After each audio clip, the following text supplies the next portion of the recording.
Welcome to TestStack Plays. Requests for feedback on your game often get lost in the shuffle. So I'm going to start checking some of these out myself, playing through them, sharing my honest thoughts. If you want to check out some of these overlooked indie games with me, subscribe to the channel, and let's get started. Today, I'm going to be checking out The Upward Deep, developed by Distant Dial using the Unreal Engine, currently available for free on itch.io. The link is down in the description. Distant Dial has said that this is their very first game. So let's jump right in. The main menu system is clean. I like that. Judging from the game description that I found online, what Distant Dial is going for is a randomly generated endless dungeon, maybe roguelike style game. Alright, now as somebody who has gotten into this bad habit before, I do want to call out the billboard help tutorial. I get it. When you're developing, you don't want to make an onboarding experience. You don't want to waste the time. You want to get features working, but it's really easy to get stuck in this habit of sticking your tutorial in a big long text box and sticking it in the world. It's fast. It does give a bad first impression. Speak from experience as somebody who has done this. People don't read them. People look at this, they see a wall of text, and they just go on by, and then they'll get frustrated because they don't know how to play the game. I do recommend trying to space, if you want to have the billboards, space them out maybe a little bit, smaller chunks when they become relevant in the game. That will help. So we got various upgrades, ammo, and medkits, and update. This is okay. You already had this in the main page where you kind of detailed out your latest update, and that's great. You do have to be careful that you don't want to break the immersion for your players too much by reminding them that they're in a game. As funny as that sounds, you want people to get in the game and be able just to kind of get going. So we got easy and easiest. Do not enter. Why? So this is odd. I understand this is probably here for your own testing purposes. When you put this build out, I would go ahead and remove this just because it comes across as a little strange. And I don't know if this is going to crash my computer if I walk through it, or do nothing, or if it's a secret that I'm supposed to figure out. So I would recommend just moving this into your own testing level, or at the very least just hiding it in the scene in Unreal before you ship it out. Easy, medium, and hard. We'll start with easy.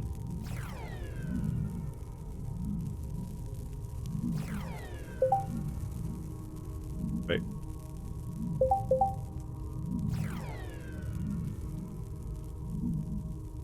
Something is popping up.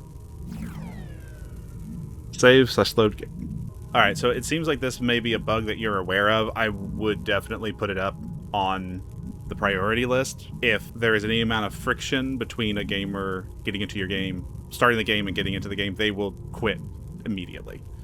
You don't want people to have to open up the menu and save like this. See, now it's working. Definitely prioritize that. I can figure that out, but a lot of people, they will bounce off. Get out of here. Controls feel good. Weapon fires fine. Got a basic crouch, jump, sprint. Everything's good there. Can you guys path around this? No? No, can't path? What if I help you out? Like that? Woo, ragdolls. I do love me some ragdolls. That's good. Oh, those explode. Woo, and then they party. I guess I should pick up all the coins.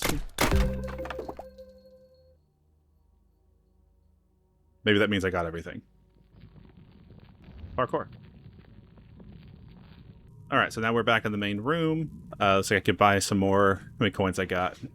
Alright, so I can't immediately tell how many coins I have. I can see ammo and health. Okay, so the coins go into my inventory. So then I'm assuming maybe if I die, I lose my coins. So I'll put them in the storage.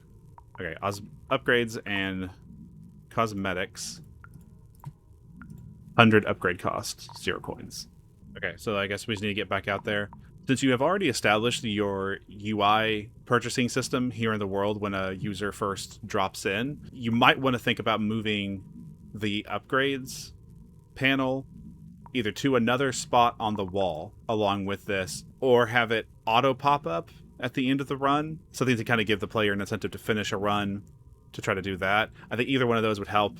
Having it in the menu is kind of confusing. All right, well, let's up this to medium and let's go. We'll see if my choice to not buy ammo comes back to bite me. Oh, they're tankier. Whoop. Ah. You might want to deactivate the entrance portal so that players don't accidentally leave. I do kind of wish I had like a right-click punch so I don't have to waste my bullets on the barrels. Okay, so then how much did I get? I only got 60 coins from that. Okay, so then I will just need to keep buying ammo. Oh. I died. My health is still very low. I thought the first one was free. So I do like it's tabbed to open up the inventory, which works well with this type of game. I would go ahead and rebind it so that tab closed it as well, because it's my natural instinct to hit the same button to close what I open, and so having to then grab my mouse and get down here to exit, it just kind of slow down. I'd like to get enough money for an upgrade. Okay, so does the level up give me anything?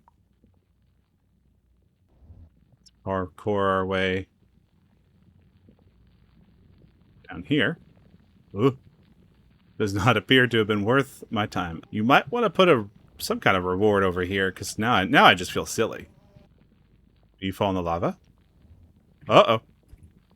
Magic zombies. So wait, can you guys fall, like, at all? Like, what if I...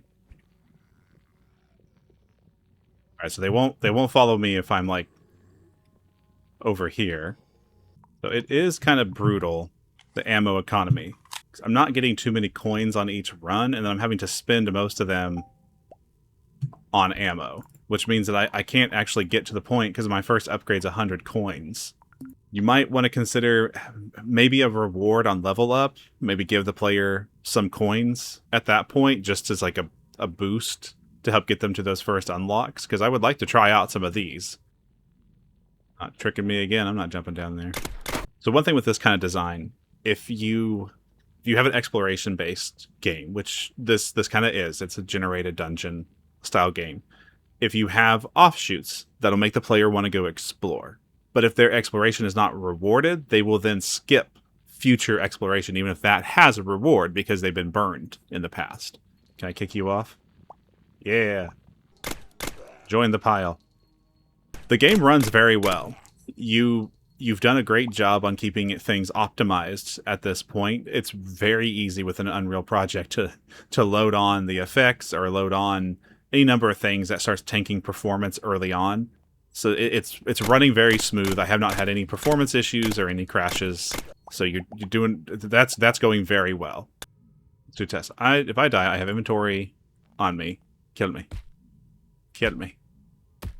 I am struggling to understand the point of my storage system. It seems to be working very well, but maybe there's just items that I haven't found yet that make the storage system more useful. Let's go up to hard, and I might just have to jump over everything. Oh, there is something down there in hard. Where do I find keys? Oh, they're so tanky. So now if I go up here, it says free first time buy. That worked. Free first time buy. That one did not work. I do think there's a trigger issue here causing it to be an or thing. If that's the case, it's not clear that it's an or here, so you might just need to make that more understandable. The only thing that I am finding kind of frustrating in terms of playing this, I know you're early on, but trying to keep ammo with no other option once you run out. So I would recommend implementing some kind of melee functionality or something along those lines so that even if you get horrible luck, you can still go.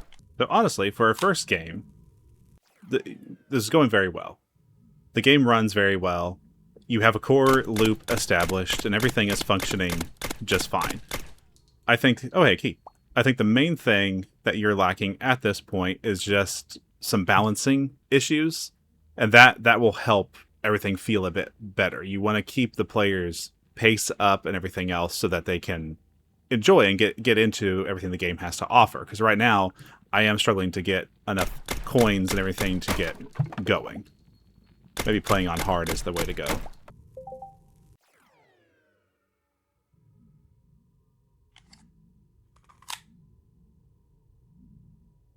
In.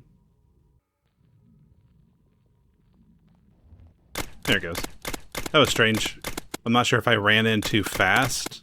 It seemed to cause some kind of issue. Good. Yes. You. No, that's too close. Aw. My plans. Maybe the trick is we're just going to ignore everybody, run in, get our free ammo, just go back. That's perfect. I can just run straight here, get my free ammo. I'm really struggling to find keys. I had one zombie drop one, but then that's the only one time I've found one. Increased coin value, but minus 50% bullet damage? Ugh, that's rough. Overall, Distant Dial, I think you're off to a great start. With this being your first project, the game is well put together, it has a solid loop. I think it just needs some design tweaks and, of course, whatever else content that you have planned for it. Keep up the good work, and I look forward to seeing where you take this. If you have any thoughts on this game, or a game that you think I should check out, leave a comment down below. Anyway guys, thanks so much for watching, and I'll see you next time.